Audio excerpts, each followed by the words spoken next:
Canelo Alvarez has gone to bed the last few months thinking about how he's going to knock out Gennady Golovkin in their middleweight title rematch.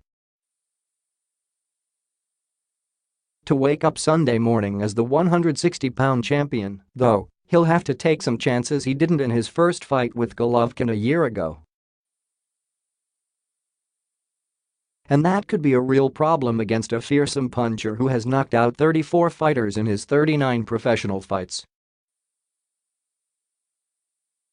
"I know it's going to be a tough fight," Alvarez said. "But I'm going in there to knock him out." Alvarez and Golovkin get another chance to settle what they couldn't last September when they meet in a rematch of their first fight, which ended in a draw. They do so Saturday night on the Las Vegas Strip, not as the gentleman fighters they portrayed themselves to be then, but as bitter rivals who legitimately seem to dislike each other. That showed at Friday's weigh-in, when the two fighters had to be separated in their only face-to-face appearance before the fight. Golovkin weighed 159.6 pounds and Alvarez weighed 159.4. A positive test by Alvarez for clenbuterol forced the rematch to be postponed from May. At the same time, it produced some hard feelings between the two fighters over Alvarez's contention that it was caused by eating contaminated meat in his native Mexico. Whether that translates into a more entertaining fight remains to be seen. But both fighters seem determined not to let it be decided by the ringside judges. "It's a real fight," Golovkin said this week. "Like a real war." Golovkin, 38-0-1, 34 knockouts, is a slight favorite in the rematch, much as he was in the first fight. Many at ringside thought he won that bout, but Alvarez pulled off a draw by winning the late rounds as the 36-year-old Golovkin seemed to fade. The fight wasn't the big drama show that Triple G likes to talk about, with neither fighter down and neither fighter really hurt. But it was a tough, competitive matchup that delivered in other ways even without a winner at the end.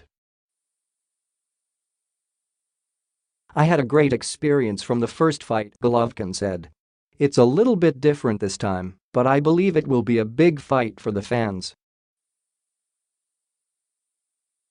Alvarez, 49-1-2, 34 knockouts, believes that too, but sees a different result.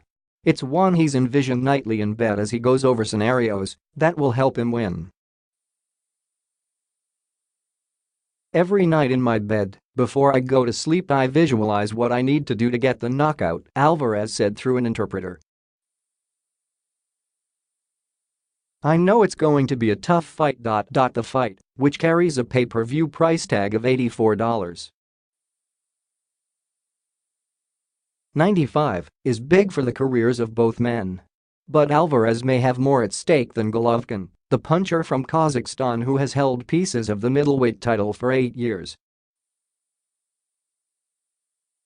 The most popular fighter in his native Mexico, Alvarez has taken a hit from some of his rabid fans both for testing positive and for not fighting more aggressively.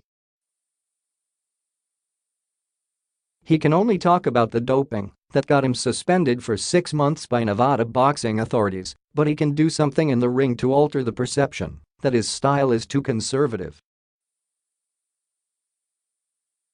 Golovkin trainer Abel Sanchez hopes he does just that. He's promised the fans he's going to knock him out, but in order to do that you have to be in range, and then it gets dangerous, Sanchez said. "In order to win a fight you have to want to win a fight." Golovkin has, mostly through his trainer, tried to goad Alvarez into taking more chances in the rematch, claiming the Mexican star ran in the first fight. A more stationary Alvarez, of course, would make him easier to hit, but Alvarez is more comfortable as a boxer and counter-puncher and used those skills to his advantage in the first fight. The first fight delivered, not only in the ring, but at the cash register, with a $27 million gate and won. 3 million pay-per-view buys. The rematch is sold out, but a lackluster promotion might make it more difficult to sell as many pay-per-views as the two fighters did when they first met.